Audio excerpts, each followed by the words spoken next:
Hey guys, it's M.A.D.D.Y. I don't know, but today we are back with Distractible.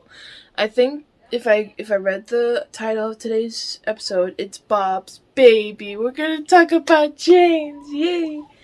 And speaking of babies, let me get him. He's here. Don't worry. I have my baby. Yes, I do. I have my little pyro baby. He was just keeping me company while I was editing The Last of Us Episode 2. If you haven't seen that, go watch it, because God, I needed him for those clickers. Like, super bad. So, I need my baby for emotional support. Alright, I'll let you down. You want to get down? Yeah, you want to get down. Alright. But today we're going to talk about James. If you don't know who James is, it's Bob's new baby, little baby boy. Congratulations, Bob, yet again. So without that being said, let's just dive in it. I'm going to knit today. If you guys really, comment down below. Do you really want to see me exercise while listening to Distractible and Go? Just let me know. Or maybe I could just exercise during Go, because it is sports related, and I will be doing physical exercise to help me lose 50 pounds, If you guys really want to see that, let me know, because I don't know if y'all want to see that. I don't know. Alright, Alexa, play the new episode of Distractible. Getting Distractible from Spotify. Here's the latest episode, Bob's Baby. Bob's baby. Hey listeners, this is Bob. Jumping in before I get into the story today, just to give you a content warning. The story will involve discussions about pregnancy and pregnancy complications, will involve discussions about hospitalization, surgery, and recovering from surgery, and we will also be discussing some mental health topics, specifically talking about anxiety and panic-related mental health issues. If any of this sounds like something that you don't need to hear today, that you don't want to think about or listen to, go ahead and skip the rest of this episode. I'm so sorry, but I hope you're doing well. I hope you're taking care of yourself, and we'll see you on the next one. No worries. Thanks, Bob. Good evening, gentle listener, and welcome to Distractible, a Woodell production. This What? week, prophetic wave gets wet while dogging. Mark has a life-threatening knee boo-boo, and Bob gets real. I got a boo-boo! One like eagles, one kissy boo-boo. Whatever he said. Hell. An eye-opening episode like no other. Yes, it's time for Bob's Baby. Now, sit back and prepare to be distracted and enlightened and enjoy the show. Hello and welcome to yet another episode of your favorite podcast, Distractible. If it's not your favorite podcast yet, we'd probably missed our chance, but that's okay. You're still here listening, so can't be too mad about it, right? Man, this is the most indifference kind of like let down ever. It's okay. Hey, you can if you want to, but it's fine podcast, okay? Very serviceable podcast. If you hate our podcast, then here's the door. Thank you for coming. You can leave. We won't try to win you back at all. I'm not encouraging anyone to leave. Yeah. I was just thanking them for listening, despite somehow this not being their favorite podcast. It's like when you're boarding a plane and they're like, there are exits back there. You can exit. But it doesn't mean you have to. It's a very good plane. In case there's a podcast emergency, there are exits over the wings and at the front, and there's one nearby the toilet. What qualifies as a podcast emergency? That's true. Listening to us? I don't think that is alone as a hazard. No, it's not a radioactive podcast here. I know. Well, I don't know. I'm not Turing tested. That's not how you test a radioactiveness. We're approaching emergency. Oh man! Just delete everything I'm saying. The line is like bouncing up. Welcome to another episode. They jumped in early. I didn't even get to say that I'm your host, Bob, and that my co-hosts are here and/or competitors. Even though, spoiler alert, today it might not be super competitive, but at some point they'll probably earn points. Mark and Wade are here. Hello, what's up, guys? Hi. Hello. Hi, I can't wait. We're doing Couch Co-op podcast today. Yep. Pretty much. PvE podcast. That's definitely true. Anyway, it's been another stretch of time since we've been together, fellas. How's it going? Did you all survive all the rains in California where we all live? I nearly didn't. You nearly didn't. I nearly didn't. Did you almost drown in the puddle? I had no issues at all. I almost died. I did not. I want to hear Wade's story. All right. So it got a little bit chillier here in Cincinnati, California, and then it got a little bit warmer, and it rained about, I don't know, 1 inch over 3 days. It was very dire straits, and there was really no stress or problems whatsoever. It was very nice, actually. Pretty great weather. Wow. Do you still have Good any story. water issues? Just like that. No? And Mark, Okay. what happened to you? Well, I almost died. All right, that's Oh, please tell us what happened. care for my life. I feel. What happened? I thought tell it us. wasn't so bad. I thought it was just raining. No. I almost died. There I was Oh, on here the we go. road, middle of a torrential downpour. Uh-huh. Water gushing left and right. I'm on my bicycle, desperately pedaling upstream, barely fighting against the current. Can't really make it all the way up there. And then out of nowhere, I guess flowing down the river of this setup I've created, a lady paddling her dog like a boat down the raging rapids, and I swerve out of the way. And it's going an incredible speed, an outstanding, outlandish speed of several miles an hour. And then I fell over and I scraped my knee a little bit. Aw. There was so much water that ladies were paddling their dogs. Why the hell were you on a bike? Look, I'm dizzy from the impact. I can't really recall. Things are so foggy, but also shut up. It's my world. Yeah, no, you're right. Go on, tell us. All right, fine. I don't tell you. I told you. Oh, great. All right, good. Told us. God, now that's over. Bob, you have anything exciting after that? I bruised my hip a bit. It hurt. I just bruised your ego. It happens. It hurt. Did anyone see you fall down and laugh at you? Because that's the real pain.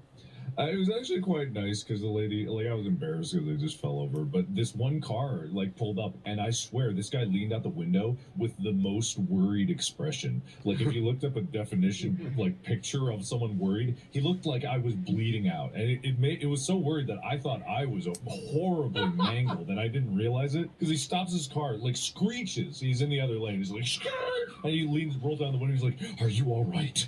I'm like, "Am I? I don't know. Am I? Am I okay?" I was hoping he would follow it up with, "Are you all right? You're riding a bike in a terrible storm. What's wrong with you?" He was driving his car boat down the raging rapids. He dropped anchor right next to me, shouted down from the gangplank, "Oh, yeah, be ye all right?" Driving his car boat up the road river. I love the amphibious Honda Civic. He dropped his brake anchor right next to me. Anchor. Anyway, so I survived, and I pedaled home, and I sniffled a little bit, but I didn't cry. Ah, somebody was a big boy. Sorry, I'm a dad now, so I talk like that. I think you talked like that before, but I can't confirm it. What? No. What are you talking? No. That was funny before. Now I'm dad. It rained so hard here that I took the dogs outside, and when I'm waiting for them to pee and poop, I came back in, and I was somewhat wet. Mm. Well, life is hard for everyone. Yeah. Good small talk, boys. I think we all come out on top of that. For such an engaging and harrowing and life-threatening story, 2 points for Wade. Thank you. It was really difficult. Good try, Mark, but it was a little overproduced. All right, that's fair enough. Will, damn you for adding any production value to my story.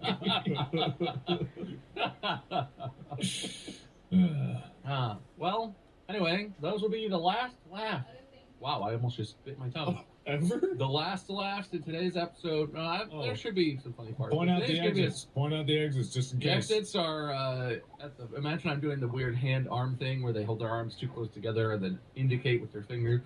The exits are over my shoulders, by the front, and then over the wings, and also just punch a hole in the window and jump out if you need to.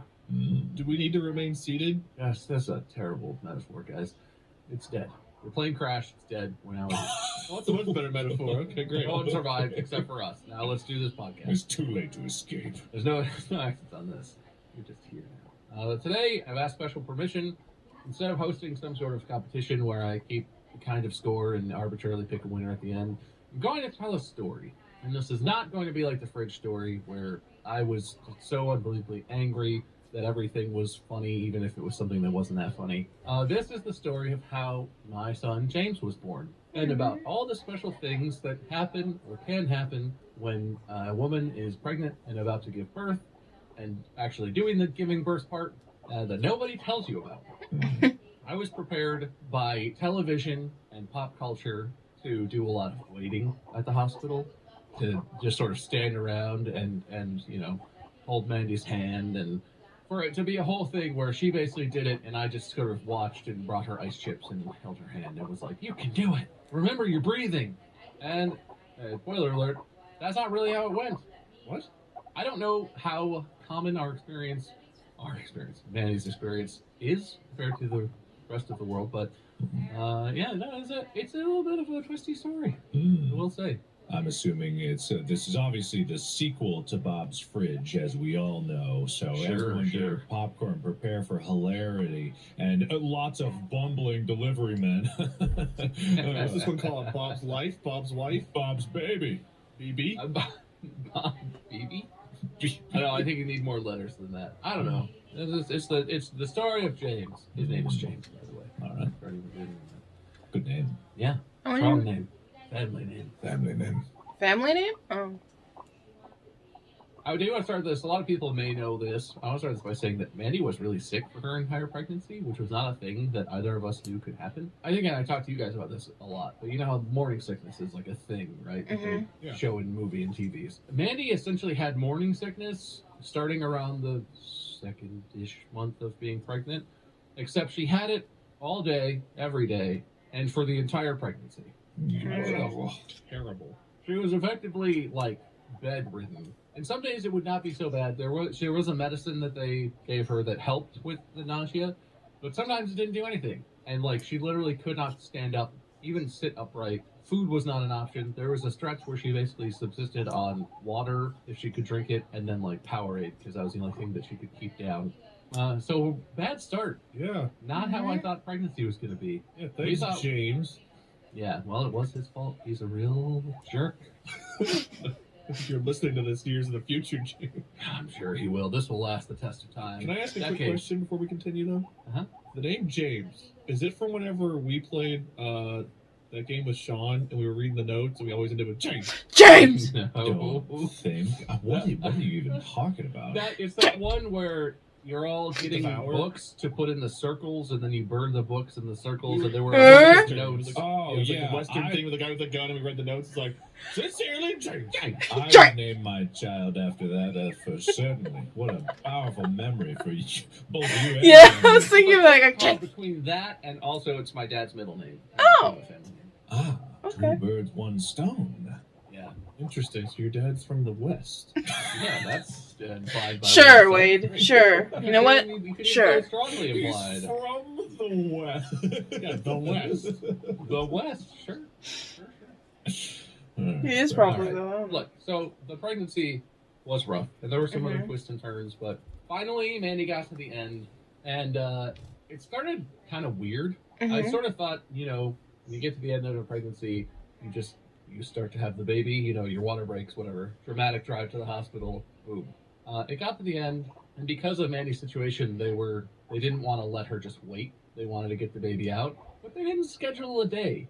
They were like, well, starting on this date, you're going to get a call from the hospital at some point. It could be up to a week or 2 weeks after that date. Any day, any time, just expect a call where they're going to be like, okay, come to the hospital. It's time to have a baby. Wait, I thought you had to wait for the water to break, then you went in. They scheduled the water breaking? They scheduled-ish a time for her to come in and be induced. Okay. They have medicine and stuff they can do to make you make a woman start having the baby. And if the water broke before that, you would just go in earlier? They were like, oh, sorry, your appointment's not for another 2 weeks.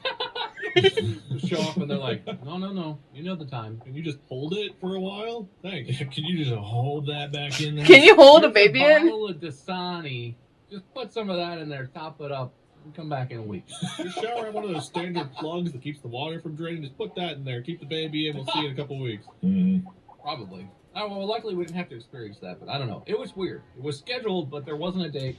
Anyway, we're waiting for them to call us and tell us to come to the hospital. And as we're literally on the way to a doctor's appointment, because at the end of the pregnancy, they wanted to see Mandy like every week to just check the baby and check her vitals and stuff. We're sitting in the parking lot outside of the doctor, about to go in, and we get the call from the hospital that's like, all right, we have like a room ready for you. Come in. And this hospital is not close to our house. This hospital is 35-ish minutes away. Because somehow, even though California is one of the most populated places, and we live in the East Bay, well, east of the Bay, and it's an extremely populated area. There is no hospital within half an hour of our house. It seems scary. How is that possible? So anyway, we have to like go home from the doctor, get our bags and stuff, put them in the car, and go to the hospital. And we do that. It's exciting. It's time to go and to have the baby. It's very exciting. And by the time we get to the hospital, it's like almost an hour later, because we have to do all that stuff. We walk up, and after we've done the extensive security process, which is just awesome, finally we get inside, and the nurse is like, oh, to me, is like, oh, well, you have to wait outside for a while. And where have you been? We've been waiting for you. We almost gave your room away. What are you doing? And we were like, you called us less than an hour ago. We were doing security process is there to get into a hospital? Dude, getting into a hospital is like visiting someone in prison.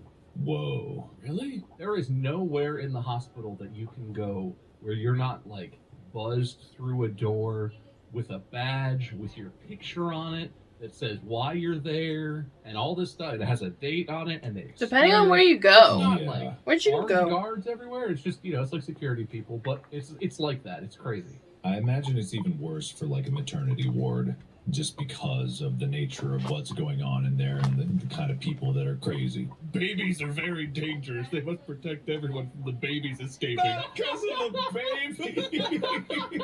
Armed guards at every door to keep those babies from getting out. You know the true nature of babies. We can't unleash that on the world. It's like Batman Begins. Doctor is looking at a baby like, we gotta get you out of here. It's dangerous. And he's like, they're trapped in here with me. Okay, so high security.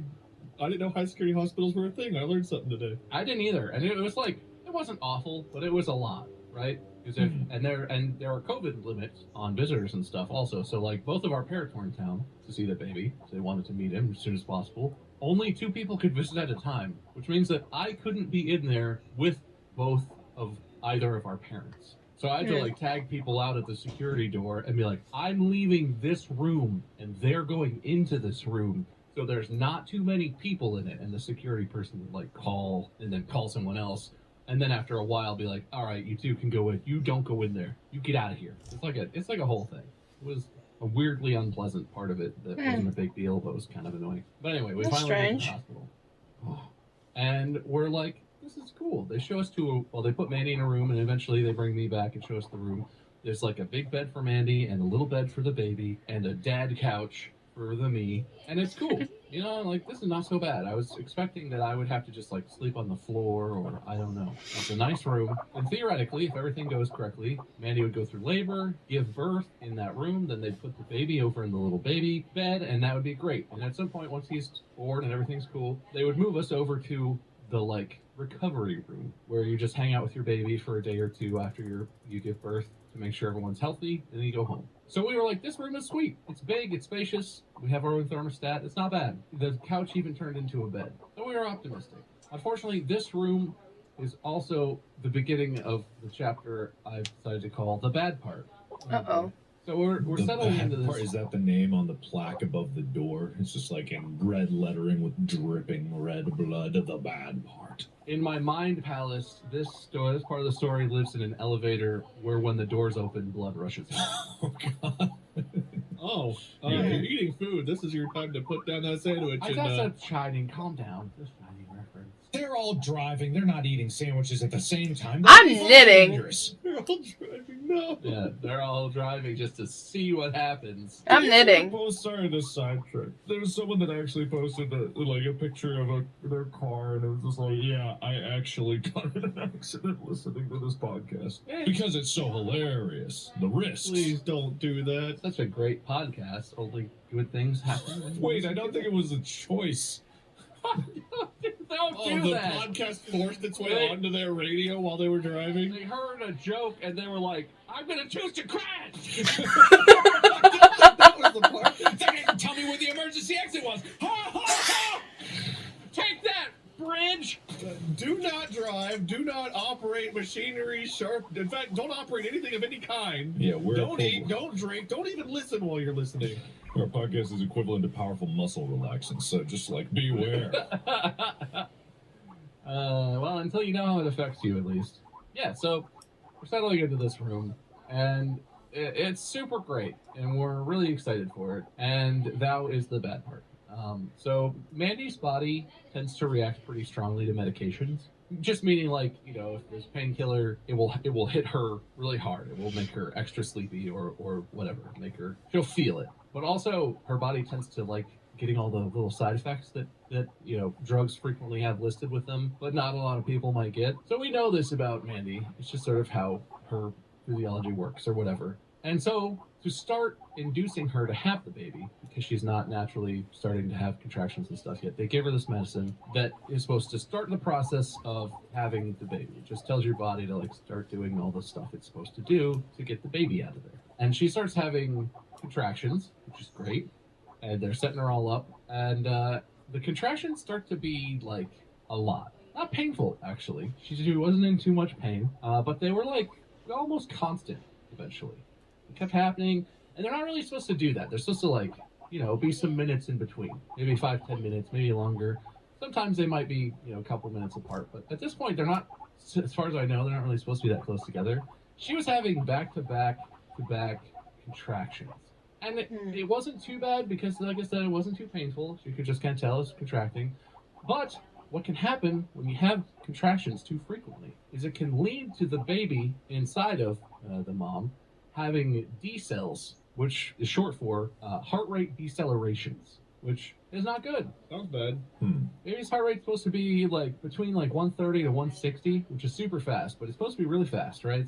And most of the time when he was checked out previously, his heart rate was like in the 150s-ish. But so Mandy started having these contractions, and they just kept happening, and eventually the baby was on a heart monitor. Eventually he had a D-cell. And the nurse kind of looked and was like, that's a problem. But she kind of like moved Mandy around. Maybe he had, you know, gotten a bad position. Who knows? And she kind of worked on it at first for a minute, and eventually the D-cell went away on its own. It was a little like stressful, but went away. Baby went back to normal. Totally fine. It wasn't like painful on Mandy when this was happening, but it like triggered a like an adrenaline response almost. It gave her like really like panicky feeling. And it obviously does not help when you're stressed out and you're worried that your baby is having trouble. But it was okay. Eventually it went away on its own. And we were like, whew, all right, that's enough of that. Let's just hang out. It's going to be, you know, 12 to 24 hours, maybe longer before Mandy's ready to give birth. This is about to be the longest part, the part that's really painful because it goes on and Mandy keeps having more painful contractions. That's what's supposed to happen. We were mentally preparing for a long time of being in this room and helping Mandy get through, you know, a long labor and then to delivery. And we did that for about 20 minutes until the next D-cell happened. And this time his heart rate went like really slow. His normal range is like 130 to 160, like I said. His heart rate was down in like the 30s. Not the 130s, the 30s? The V30s. The like 30s. the double digits. And what was the normal? 130 to 160 is the normal range for a fetal heart rate. Right. Yeah, 30 is pretty low. That seems pretty bad. That's So low. that's not great. And so the nurse, again, calmly was like, problem, and started moving Mandy around. But this time it didn't get better. And at some point the nurse was like, it's not getting better. And like literally called in the cavalry. Where it was me, Mandy, and one nurse in the room up to this point. And the nurse came and went and was doing other stuff. But she came, you know, was helping Mandy, taking care of her. And at this point, she called the cavalry, and like 5 or 6 more nurses rushed in, and 3 doctors rushed into the room. And they like circled around Mandy and politely but firmly were like, please back up. To me, they were like, get in your corner. Stay back. Get out of the way. And this was like way more stressful than the first time. This is not a casual thing where it's like, oh, that's not good. Let's fix that. This is like a horde of medical professionals rush into the room. They're doing stuff. One of them's doing something with Mandy's IV. A couple of them are trying to move Mandy around. One of them's like doing some scans or whatever with a medical device of some sort. it's a lot of action, and the nurses are the ones actually doing everything. The doctors are standing back, kind of by me, kind of looking at each other and talking and being like, do you think we don't need to do that yet? Okay, let's give her a couple minutes. Sit down.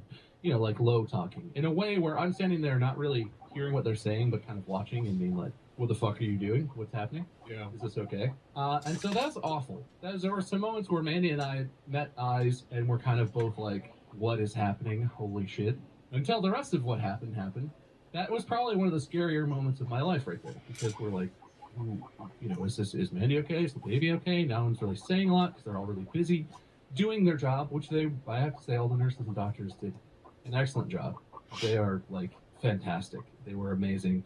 I have my issues with Kaiser, and we've talked about Kaiser before and stuff like that. The actual people in the hospital were amazing. They did fantastic work. So, like, cheers to them. But Mandy and I are standing here not really sure if someone is in life and death peril or if it's going to be fine or what.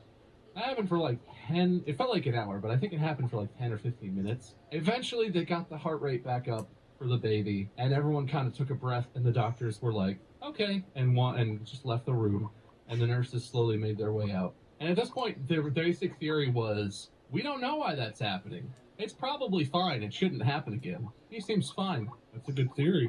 Oh, good, yeah. So, you know, that's comforting. And everything went back to normal for maybe half an hour. It felt like a second because, again, out of nowhere, it felt like 5 seconds later, another decel started happening. And it was immediately like, call the cavalry, this is a bad sign, what the hell keeps happening? Everyone rushes back in, they start doing more stuff, and this time the doctors are way more concerned. They're looking and they're like, we don't really know why this is happening. We're very confused about this. And at this time, at some point, the baby moved, and they weren't able to get a heart rate reading of him. The way they check his heart rate is they basically strap a thing on the outside of mom's belly, and that like gives the baby's heart rate by just sensing it through her belly and stuff. They couldn't find him, so the baby heart rate monitor was just like flatlined at 0, and a couple nurses were frantically moving the sensor around, and everyone was kind of just standing watching as the nurses were like, we can't get him, we can't find him, I'm not sure about this. So we don't even know what's happening right now. We don't know if the baby's okay or what. And I was like, okay, this is the worst part. This is just awful, so much worse than before. And finally, they're like, we're going to try this thing. We're going to take this huge needle and stick it up into where the baby is and basically pop the bag that he's in, because the baby up inside of mom's uterus is in a sack filled with fluid, right? When your water breaks, what's happening is the sack that the baby is in with all the fluid that he floats in, that breaks, the fluid rushes out, and that is, leading towards giving birth. Mandy is nowhere near giving birth at this point. She is, I think 2 centimeters dilated at this point, maybe. And you're supposed to get up to 10 to give birth. And they're like, we're going to take this huge needle and stick it up in there and pop the baby balloon. And then we're going to take this other huge stick and this circle thingy and stick it up in there and put a thing right on the baby's head.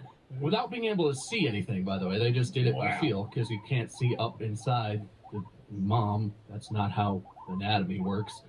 And they were like, there's almost no risk to this. There are some risks, but it's probably fine. We do this, we do this regularly. It's okay. So they do that because we can't get the baby's heart rate, and we're like, God, I hope he's alive still. Do the thing. And they do that, and they get his heart rate back, and it's still decelerating, or decelerated, I guess. And they do some more stuff, and finally, after just screwing around and getting to the point where the doctor started to talk to me about emergency C-sections, and they were sort of like coming over to me and they're like, we don't have to do this, it's going to be fine, but if we make the decision, we're basically going to sprint out of here and rush your wife straight to an operating room. It's an emergency procedure, so we have no time to explain it. So just so you know, if we decide to do that, the room will be empty in 30 seconds, and we'll be taking good care of your wife. Don't worry. And I'm like, yeah, good, that sounds like a thing I wouldn't worry about. Why would I be worried about that? That sounds great. Yeah, easy stuff. Yeah. Obviously, in my head, I was like, okay, well, this is the worst part. And I hope they don't do the emergency C-section, because that's an incredibly dangerous thing as far as complications and mortality around giving birth. Emergency C-sections cause and or lead to all of the highest mortality rate complications that can happen when you're giving birth. A lot of the most dangerous stuff is excessive bleeding, infections, I don't remember all the things, but like emergency C-section is the main thing Mandy and I had talked about. We wanted to avoid. We wanted to do everything to keep that from happening because that presented the most danger to both her and the baby. So we're back in the room and the doctor's like, okay, well, we have to decide in the next couple minutes if she doesn't get better. And right as they were about to make the call and sprint her out of the room, the baby chilled out and his heart rate went back up and Mandy sort of calmed down. She had been in incredible stress and like panic and some pain from all this, but he chilled out and the doctors were like, all right, that seems good. We don't know what we did. I don't think we fixed anything, but he's fine now. Oh, yeah. They leave in the exact same manner. They were like, all right, this was a lot scarier, but we're done, seemed it. They did. They straight up did. The doctors looked and were like, I guess we can go, and skittered away, and the nurses all sort of filtered out. Mhm. And our nurse, who was like the one who was supposed to be taking care of our room on the floor or whatever, was like, okay, well, if she could just chill out for a while and the baby could stop doing that, it's almost time for the epidural, Mhm. which is the thing where they numb like the bottom half of the woman's body. Mhm. So it makes it, instead of incredibly painful, it makes it more like incredibly uncomfortable when the contractions are happening and when she's trying to push the baby out and stuff. Really doesn't completely take away the sensation of pain and discomfort, but it makes it bearable, more bearable. Anyway, is the point. I've had an epidural before, so I can attest How to was this. It was fine. It's actually worked out really well. It's things that people probably don't understand too well. They actually tap into your spine, and so they pick a spinal column piece, Mhm. and they stick a needle in there, and then they inject a local anesthetic and a painkiller into that specific nerve, and it basically makes everything below that not really feely very much. Yep. But with my case, they put too much, was it paralytic or, and I, like, my legs weren't working properly, which isn't supposed to happen. Yeah, no, that's weird. Yeah, but it's actually not in the bloodstream. So I'm not a medical professional, but I believe in the case of childbirth, it's less likely or extremely unlikely or doesn't get into the baby's bloodstream at all. I think. Something like that. I'm fairly sure. Wouldn't you damage a nerve by stabbing it or something? You I guess I don't know you how it don't works. stab the nerve itself. What do you stab? You stab into the area where the nerve is. I have some thoughts about that process, though. How was it having them put the thing into your back, Mark? Because Thankfully, I was I asleep. watched him do it to Mandy. Okay, I was asleep. that's yeah. good. It's not a great process because I understood before this what an epidural was. And so it's basically like it's more complicated and delicate, but it's basically similar to putting an IV in, right? You stab with a needle, and then over that needle you feed a little like plastic tube, and then that plastic tube delivers the medicine directly into the little hole that you made. How do they get it into her back if she's pregnant and laying on her back? They made her sit up and then arch her back forward so that her back was like a big stretched out arch, and then they're just like, sit real still, stabbing your nerves. But also, the process of finding the right spot was way less precise than I would have thought. I watched, they didn't let me watch from the side where they were doing the stabbing. I was in front of Mandy, so I couldn't see. But the anesthesiologist comes in, and they call an anesthesiologist because it's a difficult and important procedure to do correctly. And they get it all set up, and they sterilize her back, and then they put a dressing over it and stuff, all this stuff, to make a sterile field in the area. And then the anesthesiologist just took a needle and started poking Mandy's back and was like, poke? And does that hurt? And Mandy is like, yeah. And the anesthesiologist is like, okay, wrong spot. Poke somewhere else. Does that hurt? Mandy is like, well, less, but yeah. Okay, it's like you're poking my back. They did that for like 10 minutes. They were just like, poke? Oh, that hurts. Poke? Oh, that hurts more, sorry. Poke, until they find one where it doesn't hurt, and Mandy doesn't feel it in her legs or anything. They kept asking her questions, and then when they find the right spot, they're like, all right, that's the spot, and they mark it, and then they do the epidural. Mandy's bruise on her back from getting the epidural, like several days after, when we were trying to leave the hospital, was like 6 inches around. It was a big bruise. Yeah. Eesh. And that's not how I would have thought you would do that in such a delicate area as the spine. Where you're just like, poke. Does that hurt? Ah, darn it. That does seem relatively barbaric. I don't think that's standard procedure. I'm gonna go off on a limb and say, like, they know what spine piece they're looking for, and there's like a place to. What would they gain from knowing what hurt? Well, so what it seemed like she was doing is she was trying to find like the center of something. She started off and was like poking around on the left side and then found kind of the edge of that and then went over to the other side and was kind of doing the same thing. And eventually, what she was aiming for was a specific some piece of anatomy or whatever in the middle of that area where Mandy didn't feel the pain. Presumably, is where she wasn't hitting any nerves that were running down Mandy's spine, and it was like I don't know, it was like a an artery or something where the medicine was supposed to go. But it just was a really concerning thing to watch. It didn't bring a lot of confidence. And also, like after the anesthesiologist finished doing this and put the tube in and got it all set up, she then gives like a test dose of the drugs and is like, let's see if it works. Let me know if your legs start to get numb, and it takes like 10 or 15 minutes. So you're sitting there like, are your legs numb? No?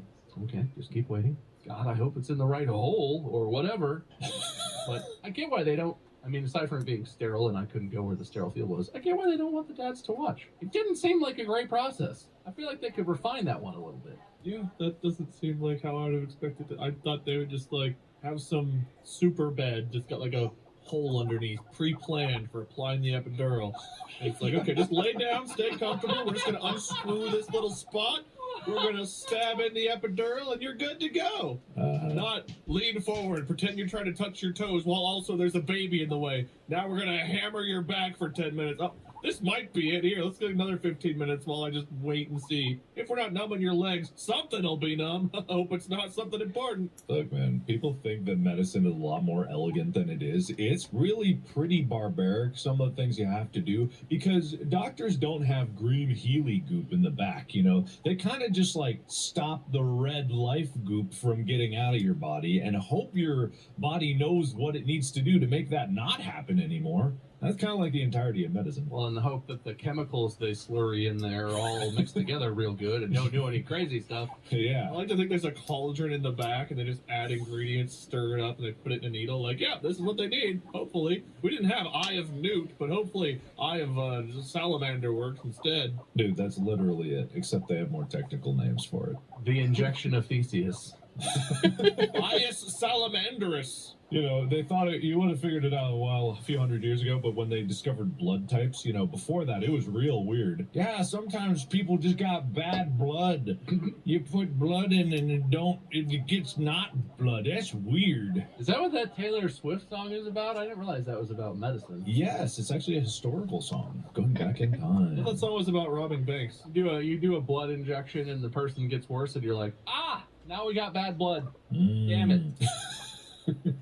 Only there was a way to check that. So this is not related to our birth story at all, but I learned in researching all of this and preparing for what was going to happen, apparently not preparing well enough, but trying to, tribes on the continent of Africa have apparently been giving totally successful C-sections since like the 19th century. I don't know the details because I'm not a medicine person, and also I didn't continue to try and research down that hole because I didn't think that applied to Mandy's pregnancy, hopefully.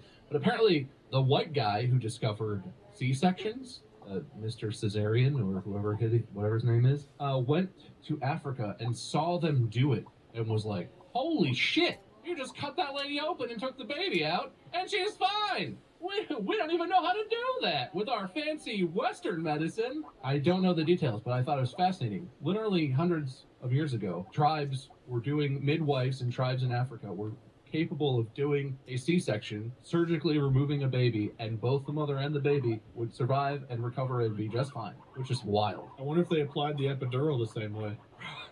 They really nailed it down with one prick epidural. They probably had beds with holes in them. They figured it out. That's the bed hole. You're right. They had the super beds long ago. They mastered that, actually. We've lost the art. But anyway, I just thought that was an interesting medical fact because that means that they were doing surgery, which basically predated a lot of successful, sort of Western medicine surgical techniques and stuff. Very interesting. Yeah, that's a long time ago to be doing that kind of operation and it turning out okay, at least in my head. Considering how barbaric medicine is now, with apparently all the knowledge and technology we have. Yep. Well, that's your historical medical fun fact of the day, but unfortunately we have to go back to the epidural. Which definitely worked, right, the first time? You know what? Didn't you hear? It ended up being totally fine. All of the process of the epidural made me super uncomfortable, but it ended up working perfectly. Her legs got numb, and then they started giving her the full dose of the drugs, and so the epidural was in, and that was going to stay in until the baby was born. And so we come to the end of the chapter that is called The Bad Part. Oh, good. Okay, so the bad part's over with. So Sure. logically speaking, this must be the good part. Obviously. Oh, okay. I'm glad the bad part's over with. That's why the next chapter is titled, of course, The Badder Part. Oh! Come on! Come on, man! Oh, No one would have seen that coming. I was hopeful it wasn't. Yeah, well, of course. It's not over. It never ends. That's the last thing I have written on my my notes for this, by the way. Is just kidding. It never ends. Now there's a baby in my house. Turns out you That's bring the that better home with part? you, and then there's a whole other set of things that happens. The epidural worked, then we just cut to baby in house, now it's worse. Yep, that's the whole story. Wow. No, yeah, so the badder part, the next part. So, like, the epidural worked. Her legs went numb, and they started giving her the regular dose of the medicine, and so she was going to be in, almost no pain at that point, because the contractions were not getting very painful yet. And they checked her, and Mandy was 4 centimeters dilated. 4 out of 10. For those of you who don't know what the correct answer is, it was almost halfway. And that's great. 4 out of 10's better than The Last Jedi got. Yeah, better than a lot of movies get. Not even in Rotten Tomatoes. It's always movies with you, Wade. How many more are you stealing? Well, I gotta be ready for the next episode, I hope. Yeah, so for about 10 minutes, the epidural is working, everything is fine, and then 10 minutes goes by, and Mandy starts to feel kind of funky. Remember I said that drugs tend to have a very strong effect on her. She starts to feel kind of weird. And suddenly, you'll never guess what started to happen. The baby started having another extended bout of deceleration. Oh Come no. on, James. Deceleration 2. Or 3. 3. 3. The decelerating. Deceleration 3, the slowening. I'm gonna put him back in his cage, but I'm listening. The thing is on. That it dipped under 20 beats per minute at some point. Didn't go into single digits, but it dipped even lower than previously. And this time, it got worse kind of quickly. Everyone rushes back in. All the nurses are back. The anesthesiologist is back, and she's all, oh shit, what did I do? Because it started after the epidural started happening. And Mandy keeps feeling like worse and worse. The baby's heart rate keeps edging lower, and Mandy keeps feeling worse. At one point, Mandy was in so much, I don't know if it was pain, but it was like distress and discomfort and everything. The doctors were asking her questions, trying to gauge, what she's feeling, what's happening. She couldn't even respond. She heard them talking to her, but she could not focus and get her mind together enough to give them a response to the question. And so the doctor asked, it was like, where does it hurt? How much out of 10? How much is your pain? And she would look at them, and then she couldn't speak. And they were kind of like, so a lot of pain probably. Interesting. Is that normal? No, I don't think it is. The epidural is supposed to not do that. But anyway, what they think happened after everything cleared up and I sort of talked to them for a second, is that the epidural did what it was supposed to, but also somehow it accelerated her contractions. Remember, she was having almost constant contractions because of the medicine they gave her initially. Well, at this point, the contractions were just actually constant. She was just contracting 100% of the time. It wasn't stopping. They gave her a drug that's supposed to stop contractions from happening specifically. No effect whatsoever. And this was going on a long time. And they kept watching, and it got to that point where the doctors were kind of talking to me and trying to explain to Mandy, we might have to do an emergency C-section. If we do that, we're going to rush you out of the room, all that same stuff. And at this time, it just kept getting worse. And everyone kept getting more stressed, and they were like, can we give her this? No, we already gave her that. Can we try this? I tried that before. It didn't work. To this point, all the medical people had been super calm. They were working with purpose, but they were all calm, and they were like, all right, we're going to do this. We're going to try this. But it got to the point where even the nurses and the doctors were kind of like, do this right now. See if she responds to this. No response. Okay, we need to try, it was escalating. And I could tell from the mood that it was escalating. And the doctor, at one point, the doctor just looked over at me and was like, we have to do it. And then looked at the group and was like, emergency C-section, let's go. It was like a tornado of activity. They gathered the IV, all the stuff, they unplugged the things, they moved the bed, whoosh, out of there. And I am left standing in a room by myself.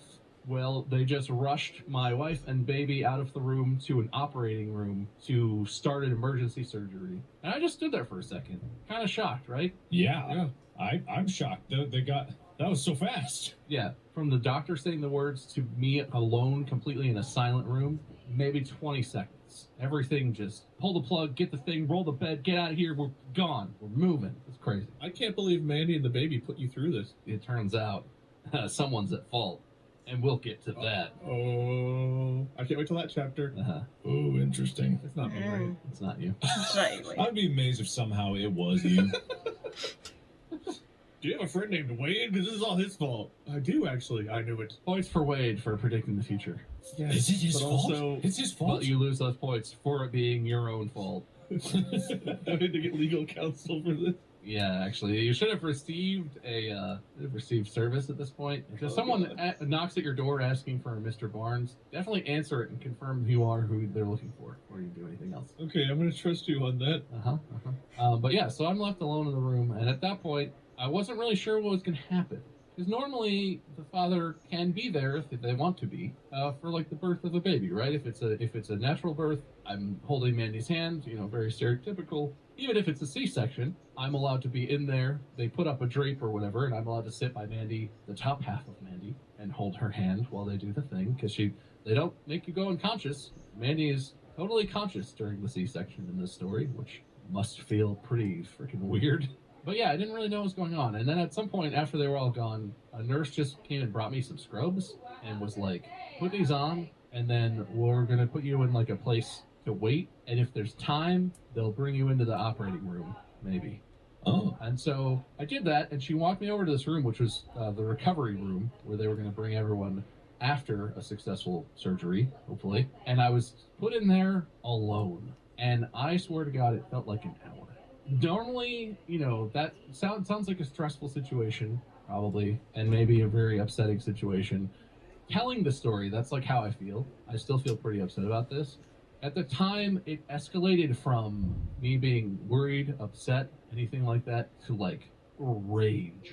Like I was gonna fight God if he came and tried to take Mandy or the baby away or whatever. I don't know. I was in that room clenching my fists, thinking and saying stuff that is burned indelibly into my memory and that I would never in a million years have thought that I would say or do or even think. I want so badly for someone to have come in here and be like, see, I told you it'd be okay. The doctor examined Mandy's cervix, and I was like, I don't think it's big enough for a baby to get through there. And the doctor was like, oh, yes, it is. I'm sorry. And I forgot there was a pipe under there and just wham! So they pulled the baby through, and all I hear is whoosh. The water's going everywhere. There's got to be some kind of shut-off somewhere. You'll find it. See, I told you. Can you hold this for a while? I gotta go get something. Just pinch it shut. Oh, you want stitches or put a Band-Aid on this? No, you just hold it. Just kink it over. It'll stop. I'm sorry, I didn't mean to detract from Clenched Fist Bob. Just it reminded me of when that dude said that to you. I appreciate that, actually, because I wasn't sure if I'd be able to tell this part of the story and keep it together. But, like, this was the actual worst part. I was in a room, an empty room, and the lights were off. It was like, it was like emergency lighting only or whatever. By myself, it was probably more like 15 or 20 minutes. It felt like forever. I wasn't sure what was happening. If it was bad that it was taking a long time because something bad had happened, or if it was good and they were just busy. I had no idea. No one came and updated me. At some point, some poor nurse or somebody came through and was just like doing their job, looking. They came in and were like, I need this thing, and they saw me, and I must have shot them just the craziest fucking glare that I can't imagine because of what I was thinking and saying in my head. But that is, and hopefully will remain, the worst 10, 20 minutes of my entire life. I don't know how to express what I was making promises to God and any God that would listen. I was making, bold claims about what I would change my whole life. I was doing all the most cliched things, right? Where I was just like, I would give anything to even know if it's okay or not in that operating room, to make sure that they come back. If one of them doesn't come back, what is going to happen? All this stuff, all the possibilities were racing through my head. It was really awful in like a very angry way, because all I wanted to do was rush out of there, find the room where they had her, and go in and see what the hell was going on. But I had to wait because I didn't know where they were, and they were going to get me once it was okay, once it was time for me to go in the room. And I couldn't, I didn't want to bust in there and mess it up, because then it's my own fault. But that was just an insane time. I've never felt like that in my entire life. No amount of anger or rage or sadness has ever risen to that level. And it was really unexpected. Sort of went into this whole day expecting it to be a lot of boring waiting around, and Mandy being in pain and me bringing her, whatever I could and trying to help. This was not. When we got to the hospital, mind you, about 10 hours before that moment of me in that room, this was not an option that existed, because there was no reason to expect. Mandy was perfectly healthy, the baby was healthy, everything was chill. There was no reason to expect that it would deteriorate into an emergency C-section at midnight, in the middle of the night, when, the staff isn't even necessarily full. They called in nurses from other areas to come help. It was crazy. And I'm sure other people have experienced worse than that in terms of, hospital situations, life and death situations. I hope that anyone listening, and that you guys never have to be in that situation. You said it was like 20 or 30 minutes of waiting, which doesn't sound like a lot, but that is. Like, when every second your heart's racing and you're panicked, that is such a long time. I remember during the Drowned Man saga, when I found water dripping out of an air vent, and I went upstairs, saw water pouring out of the fan and the ceiling light, and my thought was, Molly drowned in the tub. And it was about 5 seconds of feeling that, however long it takes to run up a staircase, 5-10 seconds of feeling that, and that felt like an eternity. I cannot imagine that on the minutes to 10 minutes to whatever, half an hour type scale. That is a long time to be feeling that. Yeah, I sort of lost the point of what I was getting at, I guess. But for me, this is the most unforgettable, life-changing part. Well, maybe holding my son for the first time, but who cares about that? It was an experience that definitely changed the way I feel about, I don't know, life, being alive, staying alive. And I will say, in that moment, I also wish that we had done every little tiny thing that was available to us while Mandy was pregnant, so that could have changed that outcome even the slightest little bit. Because there's all this stuff. When a woman gets pregnant, there's all these rules, and you can't eat sushi, and you can't have caffeine, and all this sort of stuff. Those might be obvious, maybe not to some people, guys who don't know how this works, like I didn't at the start of it. But there's all this little stuff where it's like, you shouldn't lay in certain positions. You should take this, make sure you're taking your vitamins, take these things.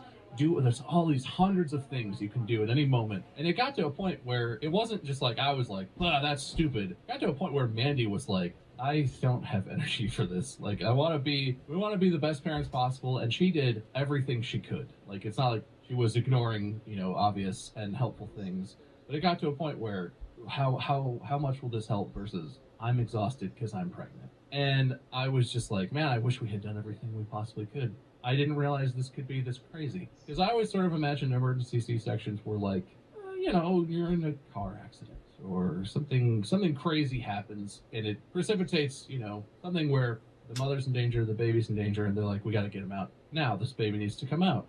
But I didn't think it would just happen out of nowhere. And, I guess that's always possible. Medical complications can just happen. But it really had never crossed my mind. And I don't think it crossed Mandy's mind either. But eventually, after what felt like forever, and saying and thinking and doing things I never thought in my lifetime I would, a nurse came and got me and brought me to the operating room. And right as we were walking in, I was expecting to see, them doing surgery on Mandy and hopefully our baby, whatever, being held by a nurse. As we're walking in, she's like, right as we got into the operating room, the baby, on his own, for no apparent reason, came out of it, and his heart rate went back to normal. So we didn't do the C-section yet. We've been preparing the surgical field. We've been getting ready. We're going to still do the C-section, but it's not emergent anymore. And so you're going to get to be there before they start. I got to sit there with Mandy and hold her hand while they were doing it, and it's incredibly lucky. I don't know what would have happened if it played out differently and if anything bad happened. I honestly can't imagine because I was surprised at what I was thinking just waiting to hear the news.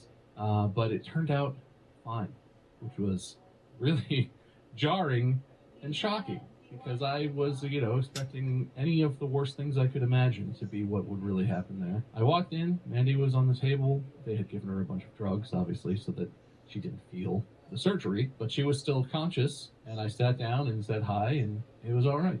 She was really drugged up, trying to stay awake, but she was awake for it, and they just started the surgery. Oh, I even forgot. As I was walking in, I saw them starting the first incision, which was another thing I never thought I would see. Ooh. Yeah. I walked through the door, and it was like a TV show. The doctor was there with her hand on Mandy's belly, and it was like, scalpel, and took it and just started slicing the slice on the outside of Mandy, and I was like, oh, take me to the other side. Holy, what the hell? You got in there and they were just like, no! We gotta show off our skills. It's like when someone walks into the kitchen when they're cooking. It's like a hibachi grill. He tosses it up in the air and catches it in his hat. Impress him. Cheer him up. He's probably really stressed out. This'll cheer him up. Pulls out the sake bottle for you. I squirted it in my mouth. He cuts out the placenta. He's like, all right, open wide. Water. Goes to the back of the room. King. Oh, I missed. Yeah, so I didn't want to see that, but I only saw it for a little bit of a moment. That's burned into my memory too, but for like completely different reasons. Watching someone cut into your wife with a scalpel is weird and concerning, even when you totally understand what's happening. But yeah, they start doing that, and I cannot imagine what it must feel like to be a woman giving birth and to be awake and conscious, even if you can't feel it, but to be awake and conscious while people are cutting into you and removing a huge baby from your deepest inside areas. It's not like they're cutting off a mole or something. It was weird. Yeah. Like, I sat on Mandy's side of the thing, and it was almost like a cartoon, where they do the surgery and there's like car maintenance noises, and there's like things flying around, and it's like, like, it was like that. It was weird, man. I don't know what Mandy felt. I hope she didn't feel anything. She didn't complain about it, but it was wild. Since she was talking at this point, she was no longer like unable to speak. She was able to speak and communicate normally. Yeah, I mean, it's like she was really drowsy. She could talk. Gotcha. Okay. She was just trying to stay awake. She was just really sleepy. Mm-hmm. And yeah, so this isn't like a funny story like The Fridge or anything. And I don't really. I try to like make some funny moments. You guys are helping with that, but I just felt like I had to share that as the worst part of my life that's happened so far, which probably is lucky for me. I know it was an awful experience. I still can't think about it because it makes me incredibly upset. It brings back a lot of feelings, but I'm sure that compared to some people's lives, it could be way worse. So, and the punchline that I've already given away, because I told you all that we brought him home and he's fine, is that we have a baby. They got him out. We heard him scream for the first time, which was pretty wild. And then we saw him get passed over the curtain to a nurse and brought to a warming table. They examined him. He was moving his arms and legs. They said he was fine. He handed him to me, and I held him up next to Mandy's face so she could see him. And they started wrapping up the surgery. They started suturing up her incision and whatever they do to finish that. And that was it for the part that preceded giving birth. That was the end of that. It was a crazy roller coaster. It involved several moments that I thought would be the worst part of my life. And then it kept escalating, and I don't know. I guess I just feel like I wanted to talk about it because for anyone else who's having a baby or has had a baby, I'm curious how normal that is. Is it normally like a joyous thing where the mom is in pain? I'll talk about my experience with my mom giving birth to my There'll be a sisters. baby when you do this, or is it? And like my it's experience and what extremely she's stressful, told me. like life-changing experience in the other way that I had it. Nobody talked about that. There's a lot of stuff involving pregnancy and having a baby that I feel like people did not accurately describe or people just didn't talk about. But maybe we just had a really wild pregnancy. Well, Mandy had a really wild pregnancy. I watched. I mean, I know. Oh no, you go. I'm speaking from ignorance, so do it. I yield the floor. I know from my mom's perspective, raising the kids was the worst part of her pregnancy. So I think normally I don't have an answer. You made the right choice, Mark. You let the one who knows go first. All right, fair enough. I was really glad you set the table and made it look like I really knew what I was going to talk about there. So thanks, buddy. All I know is from my mom's story, which she has repeated to me at length at least a few times a year about my own birth, which was traumatic in a way that, much like you described. She didn't have to get a C-section, but it was still just like, it seemed like even less care was applied. She didn't have kind of like the attentive care, and she can attribute that to like being a foreigner. She thinks there was also a language barrier, and so it was very difficult for her to get the kind of care she needed, which also led her to want to become a nurse. So she actually was a nurse in labor and delivery. She was a labor and delivery nurse, so she did that because she didn't like how little care she felt she got, and she wanted to make sure that other people got the level of care she desired. But it's exactly as you described. Everyone in there, like the nursing staff, probably were very attentive and cared as much as they could anyway, given that people are probably running in being like, I need to know what's going on in this room in 2 seconds because there's a crisis. So information needs to be exchanged pretty quickly. And then, like when to make the call, the doctors with 1 foot in the door, 1 foot out, like, whoa, and then I just think some people probably have a relatively normal, quote unquote, birth. Some people have a terrible time. I don't know. I'm a man. I can't speak for any of this. Yeah, I don't know how it feels to you, but like you guys might be listening to me and be like, oh, he's been through it. Now he knows how it works. No, the fuck I don't. Mm-hmm. As a man, it all feels very alien, and it feels really weird to me how some people, public figures, politicians, can just speak about something like pregnancy or issues surrounding pregnancy or women's health more generally. I feel like they have any idea or authority to say anything about it, because it is wild. Mm-hmm. And man, does it feel like you're on the outside the whole time as a man with the doctors and everything that happens, and it's crazy. So even though I was there, and technically I went through that in my capacity, I still feel the same way. That it's wild. It is such a crazy ride. Mm-hmm. I wonder how many teams they have of like the doctor nurse combo like rushed in whenever the deceleration happened. Is it like a room of like people just wearing their bands like on the start track and like a whistle blows and they take off and whoever gets in the room first gets to claim that room? Kinda. The way that it seemed to work is the floors were divided into sections. The way that hospital was laid out, it was kind of like half and half. There was a nurse's station on each side of the floor. So they seemed to be responsible for the rooms on their side. And then there were like 5 to 7 nurses who sort of hung around the nurse's station, and they each had their own patients they were caring for. So we had, the shift would change, but we had the same nurse for like the whole shift. And then when they got off and the new nurse started working, they would like introduce us to the new nurse, who's going to be like our nurse, and tell her what's happening and make sure she knows. And then, but when something happened, any nurse that was available in that area just seemed to rush to the room. And the doctors were like hanging around. They had other, I don't know, they weren't always there, but they were like on call. And it seemed like there were, I guess, 3 total doctors on call for the whole maternity floor or whatever.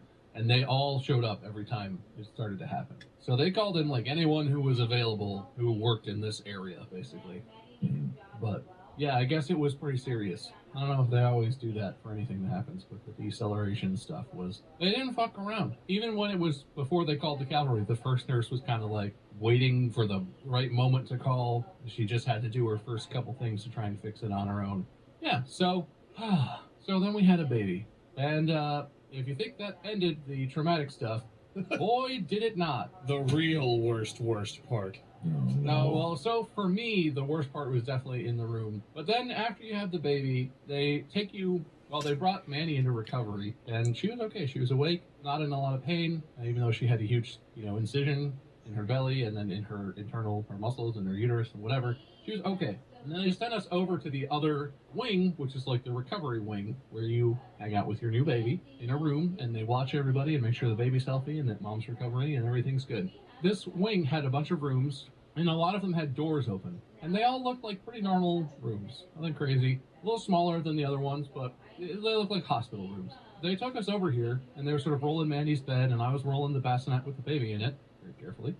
And we passed a bunch of rooms, and finally they came to a door kind of near the end of the hall, and that was the one we were going into. And it has to be the smallest hospital room I've ever seen in real life or otherwise. It was so small they couldn't fit all the equipment inside the room like they were supposed to.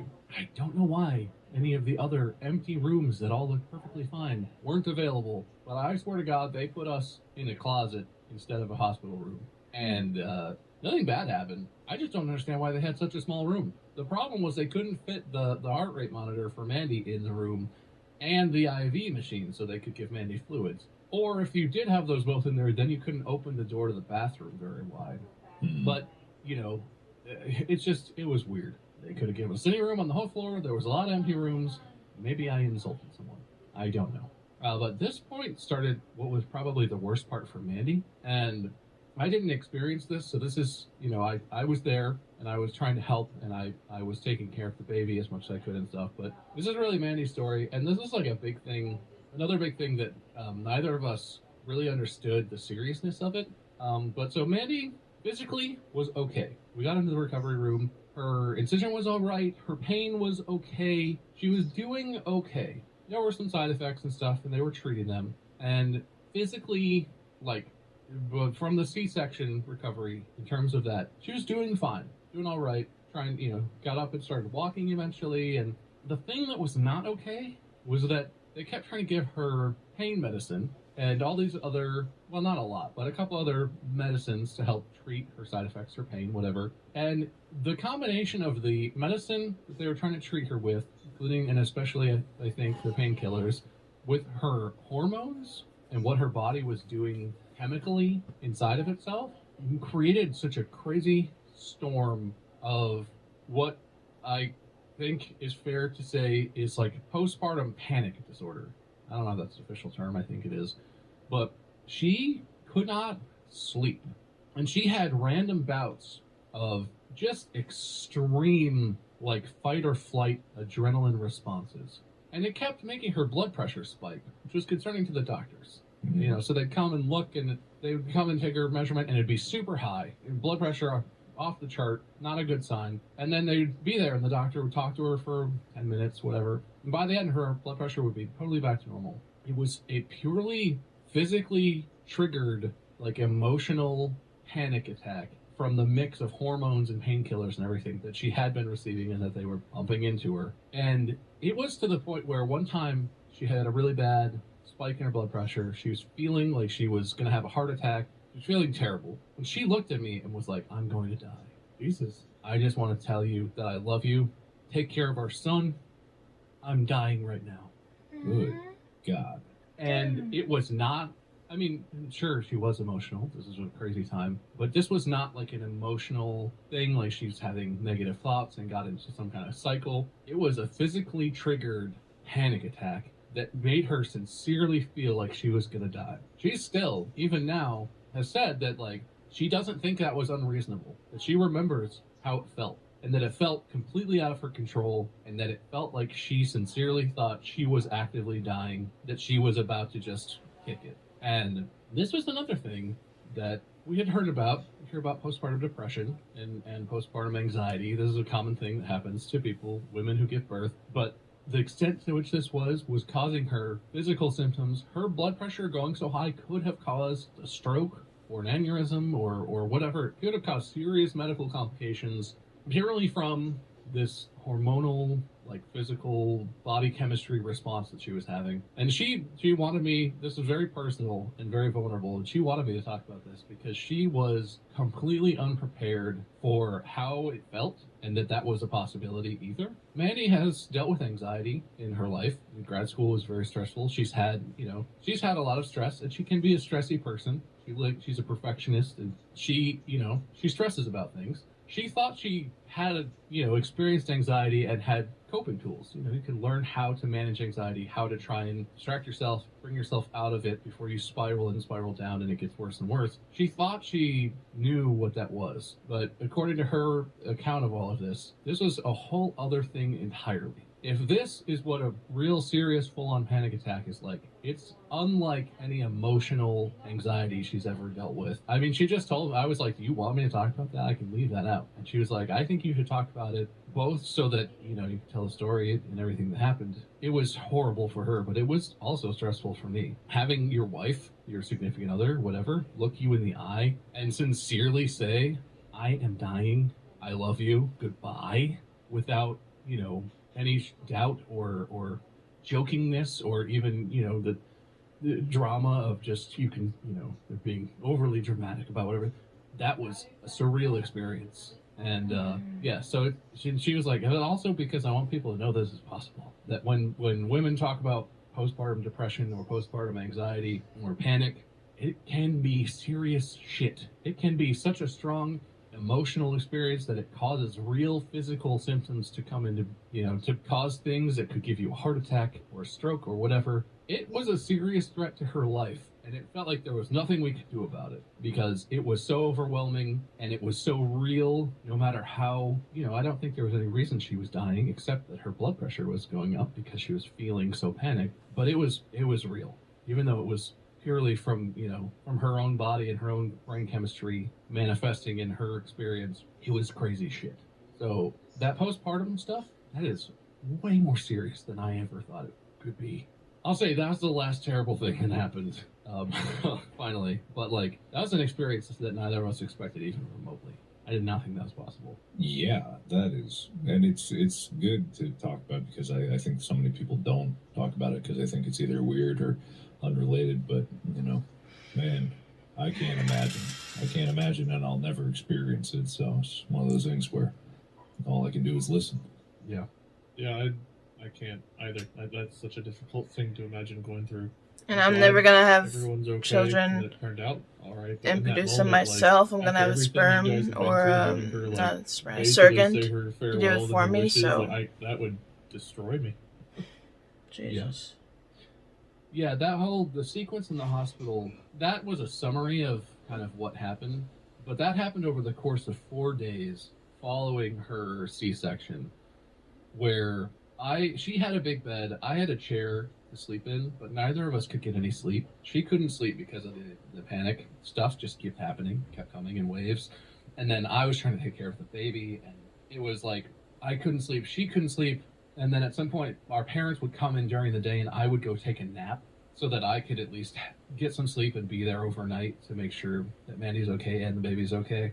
She went for almost 3 straight days with no sleep, which probably made all of the symptoms and the panic stuff way worse. But like, it was wild. The whole hospital experience after the C-section is like a quasi-dream, very surreal experience all in itself. But yeah, I mean, I guess just to say, and this is maybe showing my own shitty side of myself, but I've known a lot of people, and I've heard a lot of talk about mental health and people struggling with anxiety and panic attacks, and I had always kind of felt like, yeah, well, a panic attack does sound hard, but you just got to learn how to deal with it, right? How bad can it be? It's just you're just panicking. You just need to calm down. And not to say I dismiss anyone's experience, but like I had always sort of thought I knew what a panic attack was, and that that could be hard for people to deal with. The type of thing that Mandy experienced is a whole other kind of level, and it gave me a new respect for and reaffirmed my appreciation for the idea that you cannot judge or even think to understand what another person's mental health might be like for them, for their experience. There's a wide range of experience beyond like, oh, I'm a little anxious, oh, I'm panicking because of whatever's happening.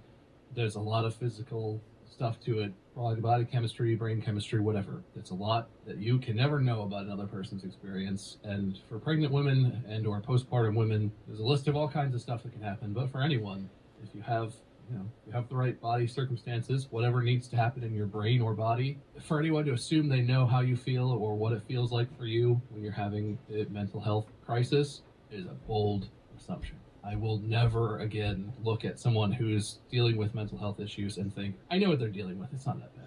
They can handle it. It was a wild experience. Completely changed my perspective.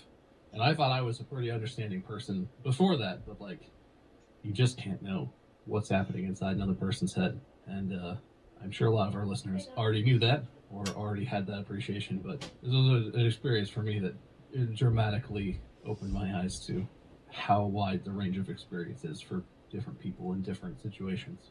So again, Mandy wanted me to not leave that out, and that's very vulnerable and personal, but it can happen. She dealt with that for 3 or 4 days. She is still dealing with that. Oh, God. So it's much more manageable now. It got to a point where it was more like maybe once or twice a day she would have the panicky feelings come from hormones or whatever it was, and she could deal with them more. They're not as intense. But for 4 straight days in the hospital, it was like inescapable and all day, all night that panic attack feeling.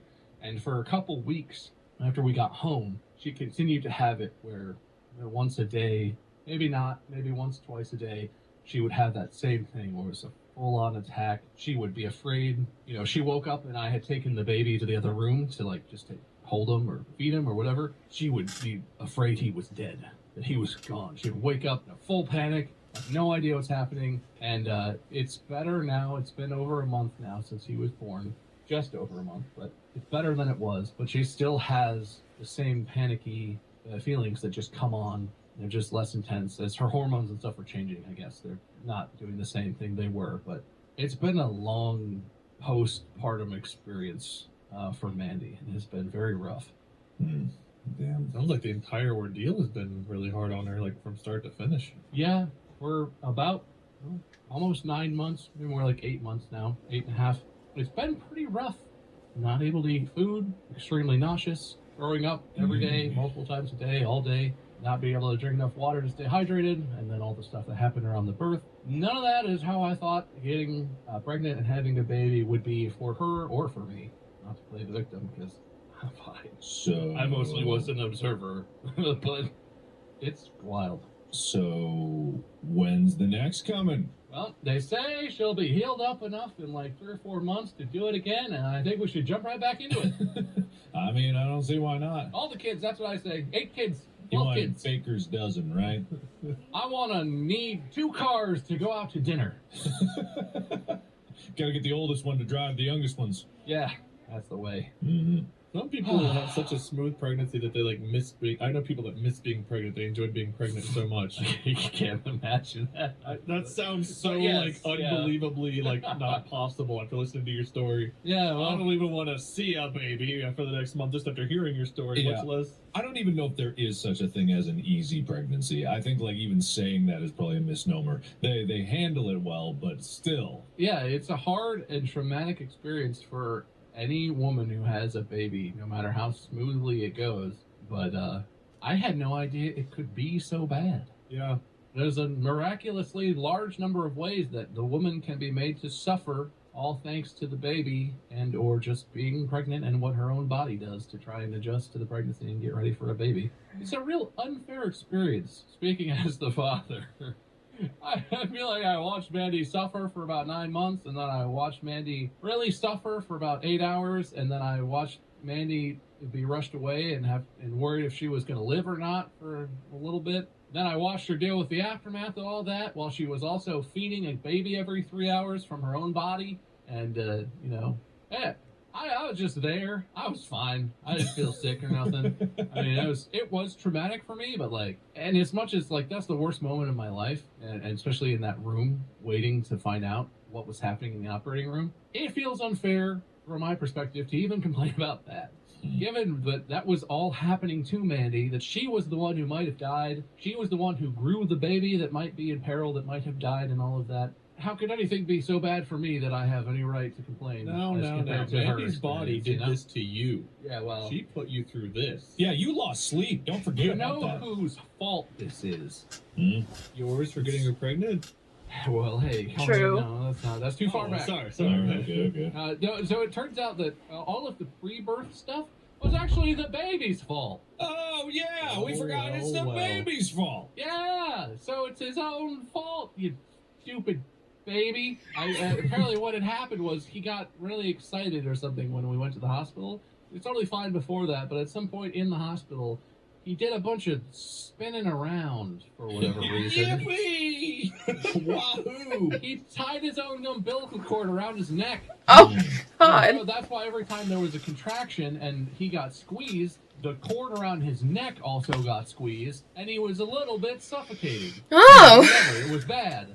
He did it himself. The same thing happened to Molly. She had her umbilical cord wrapped around her neck too. Same thing. That's terrifying. Yeah, so we found that after everything settled, the doctor sort of talked to us at some point and was like, yeah, the cord was wrapped all around his body and it was wrapped really tight around his neck. That's probably why he was having such trouble in being in there hanging out, because of the thing strangling him. Turns out having a jump rope in there to get a head start on your athletic career isn't the best idea for babies.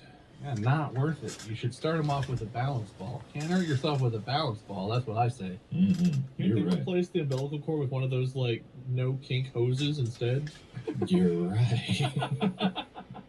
At first, I was like, "There's no way this sentence could possibly be good," and then you landed. You stuck the landing. Thank you. You know, you'd think they would have worked on that, or just like a pipe. You know, you can't wrap a pipe around your neck. That's true. It's too pipey. Well, after all the plumbing issues we've had, I could help you build a pipe next time. Just give me a call. I'll get some PVC ready. Just need more mud. Just needs a bit more mud. This baby's fine. You just need a little bit more mud. Yeah. Oh, your water broke early. Let me patch that up with some mud. I know a lot about water breaking. Anyway, that was a real lighthearted romp of an episode, I know, I but can't wait to see who won. technically, Oh boy. let me tally the points here. No, it's not James. This is all his fault. It looks like the winner of this episode, where there was a lot of contestant participation, with 2 points, is Wade. I win. Wait a minute, those are 2 points from the very beginning of this episode. Yeah, those are the only 2 points that I actually really... Oh, no, didn't I give you 2, but then take 2 away, so that's all right, zeroed out. I think you gave it to Wade, so you He would have won, but instead he wins. Well, you should have had a better... I don't know. You never stood a chance, Mark. Let's be honest. You should have just been better. This seems unfair. Subreddit, defend me. Rebel against this injustice. This is my time, and that's my subreddit. It's the Distractible Reddit. We all know this. Did you know they still count the wins you deducted from me as like the overall score? Yeah. The big chart. That's canon. It's barely... Oh, it's a new year, and I'm hosting next. I can do it again. Oh, My Yeah. once-a-year power. you're right. Well, thanks, guys, for just letting me completely hijack an episode. I'm sorry it wasn't as riotously funny as the last time we did It's this. okay. Mhm. I was genuinely curious of how your pregnancy we got went, more actually. laughs than we probably should have, and I just want to say I am so sorry you guys went through that. Yeah. Genuinely, I hope everything is smooth sailing from this point forward for you all, and I hope nobody else has to go through anything that bad or forbid worse. Mhm. And if you guys need anything, just ask. Not talking to the audience. You guys stay out of this. Oh. You guys don't mean anything. You care about Mandy and Bob. No, not James. James caused all this. I know, he's a jerk. His own fault, really. Mm-hmm. That guy. I can't wait till he gets a job, starts contributing. I know, right? There's child labor laws, but are there baby labor laws? Yes. Loophole. Means the baby's a Alright. child, Wade. Sounds like a good loophole to me. But yeah, and thanks for letting me talk about it. It felt good to talk about it. I'm a little sad now, but everyone's fine. So in the present, it is actually okay, despite how everything went. And thanks, listeners, for listening. I don't know if you're going to get anything out of this story, unless you're having a baby or thinking about it. I'm not sure. Hopefully something happened when you felt a connection to some part of the story, because it's a lot of crazy, scary stuff. But, So much of it, I think, is hard to even imagine going through until you go through it, like you said. yeah, I really wasn't prepared. I thought we were just gonna hang out, and then there would just be a baby, and they'd be like push, and then they'd be like wham, and then we'd have a baby. Mhm. I thought there would be a great flood, some pushing, and a baby. But next week, Wade will be hosting, and it'll be funny. Listen, let's not set the bar. Got any sad stories you want to tell? This is a sad story podcast now. Go sad. All this year we get sadder and sadder every episode. I will walk through the entire my memory of my dad dying next week. Buckle up, it's a real tearjerker. Can I jump in with that one too? Oh yeah, let's do it. Oh, you guys can both host. Yeah. Let's Co-host! let you win, and then the next week you can tell your dad's story. Well, New year, new distractible. Now we're disatable. Mm-hmm. I know you feel like a winner, Wade. Do you have a winner's speech? Man, I feel like I really deserve this subreddit. You've been yelling, and finally your answers are being heard. Really want to shout out, well, me for having to listen to the story and all the pain it put me through. So please pity me for having to live through Bob and Mandy's tough time by having to hear the story. It was a really tough hour and 30 minutes or whatever for me. So thank you guys for your pity. Good speech. Good speech. And Mark, I'm not going to say you're the loser, because that feels unfair.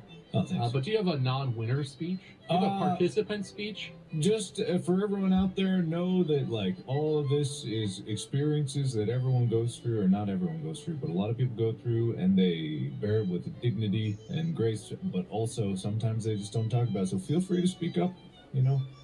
Find someone to talk to. You're not suffering in silence. You're not anything like that. Life's hard. Life's real hard sometimes. Keeping life going is very hard. Worth doing though. I don't know why. I want to throw this out before we end. When you were describing the start of your experience getting to the hospital with security, I pictured babies with like heavy machine guns and like aviators on guarding the hospital ward. And I just want to say that's the imagery I've had in my mind this entire time, is all of your movement throughout the hospital is guarded by babies in diapers, like cigars in their mouth and aviators on as the security. You're already one way. Save it for the next one. I will forget by the time next time rolls around, so I had to share that imagery with the world. Wow. So you're welcome. Everybody's welcome. You should do a tour like that. Everybody's welcome tour. That would never work. Only if the friends get to come along. You probably don't know what we're talking about, listener. If you want to know, you should check out our YouTube channels, and particularly probably Mark's has the most evidence of the tour that we're discussing, but youtube.com/Markiplier and other places. Wade is Lord Minion777 online and or Minion777 on Twitch, and I am Ice Cream. It's probably written somewhere, so let's try and copy and paste that, or use it. It's hard to spell. That doesn't really matter. Make sure you check out our merch at store.distractablepodcast.com. And, thanks for listening. And like Mark said, I think that's a good point, Mark. You don't have to talk about anything that has happened, but I will say, doing this episode, I think, helped me a lot. I was kind of afraid to do it. It's a very vulnerable thing to do, but talking about it helped me process something. I feel differently. I feel better. And if you need someone to talk to, you should find someone to talk to. Friend, therapist, whomever is appropriate. Or don't talk about it if you're not ready. But everyone goes through things. And like Mark said, listen to Mark. Mark did it better. That's the end of the episode. It'll be funny next week. I promise. Promise it will. It can't not be funny next week. Yeah, why wouldn't you pick him as a winner? That's how it is. It's going to be fun. That's the truth. It's a fact already. We are out of here. Thanks so much for listening. Podcast out. Thank you for joining us on that emotional roller coaster. But do please remember that sometimes the hardships and horrors can make life taste so much sweeter. Bob now knows the value of his family and will love them all the more for it. So cheer for Mandy and James, and gentle listener, love without reservation. Until next week on Distractible. Thank you. Wow, that sounds like a tough pregnancy and then delivery. Oh, I cannot imagine. But what I remember about my mom's pregnancy, she had a miscarriage before me, and then when I came, my head was way too big, so I was the only quote unquote natural birth.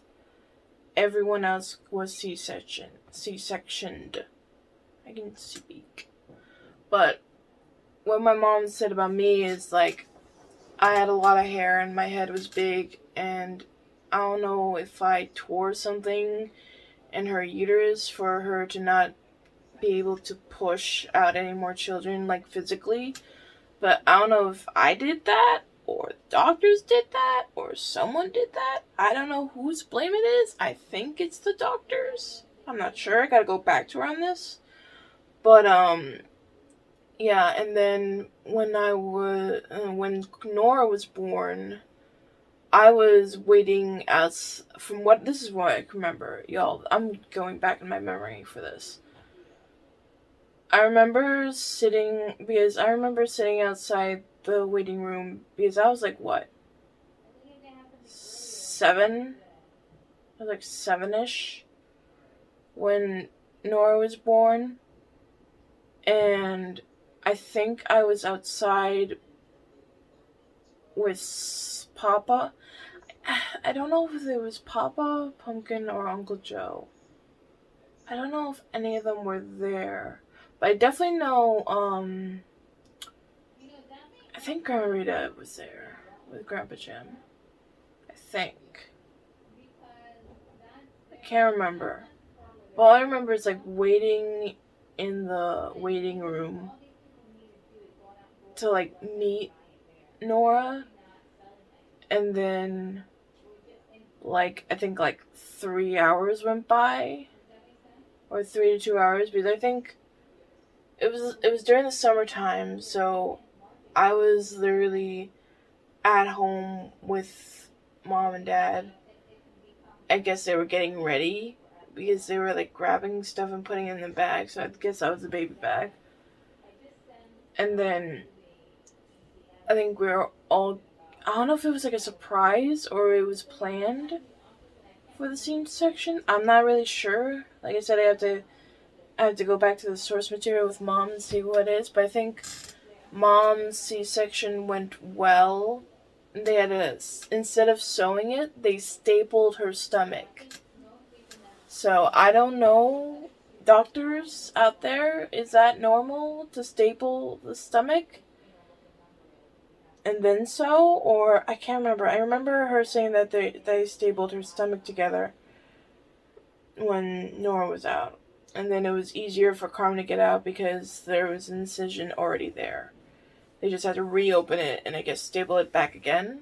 Again, I have to go back to the source material, but that's all I remember of both of those pregnancies. Is like they were both C-sections, and they were both closed by staplers. That's all I remember. But yeah, and she would show me when I was little her little C-section mark. So I remember like feeling that being weird and stuff like that. But yeah, you know, I have 2 little sisters who now annoy me to death out of that experience. But yeah, we're almost done with the vest, guys. I'm actually starting to do the pattern on the vest that it shows here. But yeah, all I have to do is literally the collar, and that's it.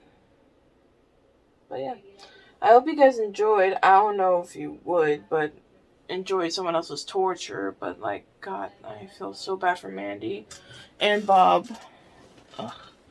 But I don't want to say it's James's fault, but it's kind of his James's fault. In years he was like, I don't remember doing that, but you did, bud. You did. But yeah, I'll see you guys later. This has been M.A.D.D.Y. I don't know. I just feel bad for Mandy and Bob both for going through that. That sounds hard and painful. And just. All right. I'll see you guys later. Peace.